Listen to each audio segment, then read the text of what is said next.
Mexican-American War. The American West showed us images of adventure, laws, and opportunities. What really made us go west was this really important but not really well-known conflict called the Mexican-American War. In the 1840s, America was a pretty young country that was hungry to expand. And the president during this time, which was James K. Polk,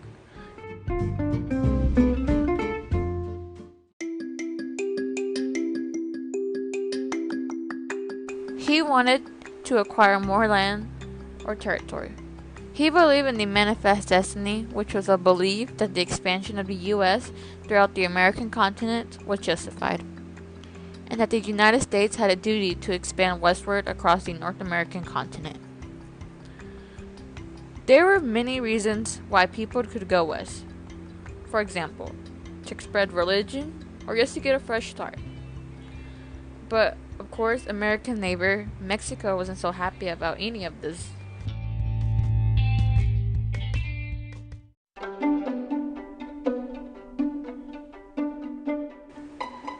Especially since Mexico was still mad about losing Texas to the U.S. after it won its independence in 1836.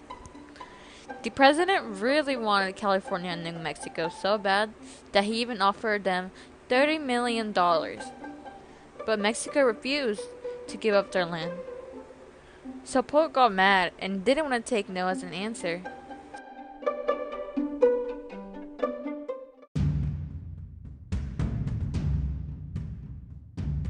So Polk, he declared war on May 13, 1846, after sending his troops to the Texas and Mexico border, where American troops and Mexican troops clashed. And Mexico attacked a group of U.S. soldiers in the disputed zone under the command of General Zachary Taylor, killing about a dozen people. Then laid to an American fort along the Rio Grande.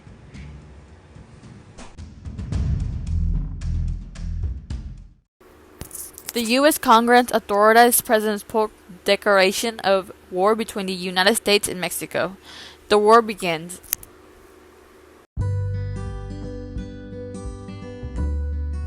But there are more reasons and causes that led to this war. For example, slavery. American citizens in the South wished to gain more slave states in order to increase their political power. In the 1820s, Mexico allowed slave-holding U.S. settlers to live and own land in Texas.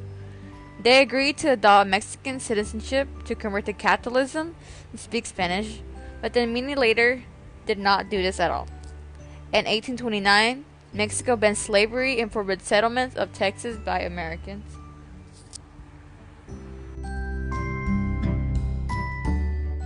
Going back to the main cause, which I mentioned earlier, was the admission of Texas into the United States of America. Mexico did not recognize Texas independence until after their successful rebellion against the Mexican government. It was seen as an invasion into Mexican territory once Texas accepted the invitation into the U.S., which was a great win for them.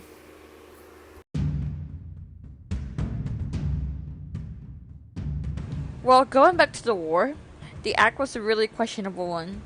But despite the arguments over whether the war was right, Americans had tremendous success on the battlefield. The General Zachary Taylor and Winfield Scott won a series of remarkable victories against the Mexican army. The success was in spite of the fact that Mexican troops outnumbered the Americans in most cases. But then it all happened. In September of 1847, American troops under Scott captured Mexico's capital, Mexico City, and the fighting was all over and it ended. But Mexico was really unprepared for war. Nothing or anything they had could measure up to the U.S. After 2 years of fighting, Mexico was defeated, and then came through the Treaty of Guadalupe Hidalgo. It gave almost one-third of Mexico to the U.S., and territory gained were modern-day Utah, California, Nevada, Arizona, and of course Texas. This war had a major impact.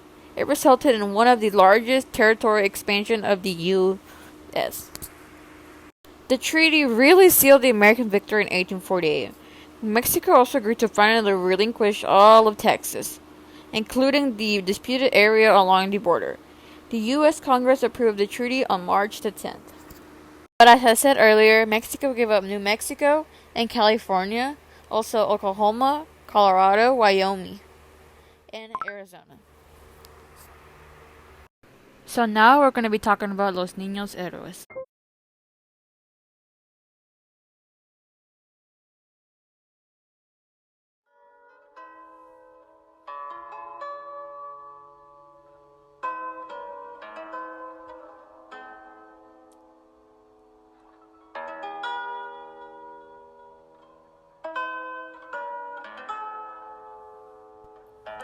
(1846) on September 13.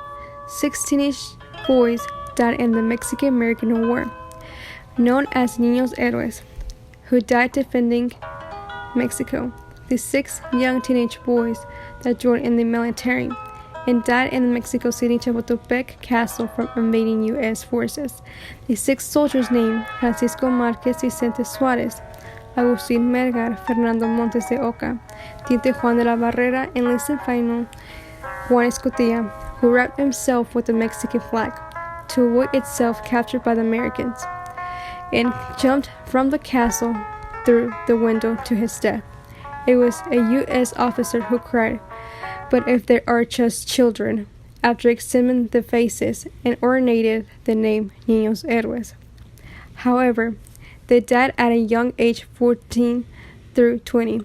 At the end of the war, peace was signed. Mexico lost half of their country. For 15 million pesos, Niños Héroes are a great example for the Mexicans, young soldiers who gave their lives for their country.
Now here are some fun facts on the Mexican-American War that you probably did not know.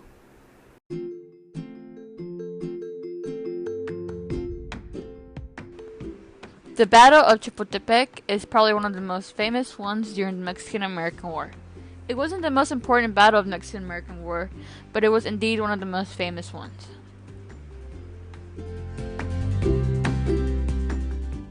This battle was remembered by both sides.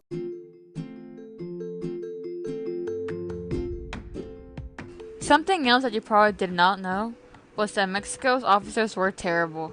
It's saying something that Antonio Lopez de Santa Anna was one of the best ones out of all of them.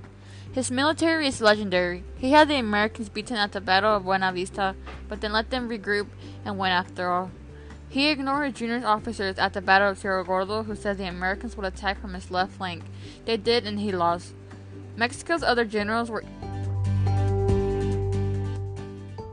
even worse. Pedro de Ampunia hid in the Catedral while the Americans stormed Monterrey, and Gabriela Valencia got drunk with his officers the night before a major battle. Often they put politicals before victory. Santa Anna refused to do any of this. Although the Mexican soldiers fought bravely, their officers were so bad they nearly guaranteed defeat at every battle. Another fun fact you probably didn't know was some American soldiers joined the other side. The Mexican-American War was a phenomenal and unique thing that happened in history of this war. Soldiers from the winning side deserted and joined the enemy. Thousands of Irish immigrants joined the U.S. Army in the 1840s looking for a new life, and they went to settle in the U.S. These men were sent to fight in Mexico, where many deserted because of the harsh conditions, lack of Catholic services, and discriminations against Irish people.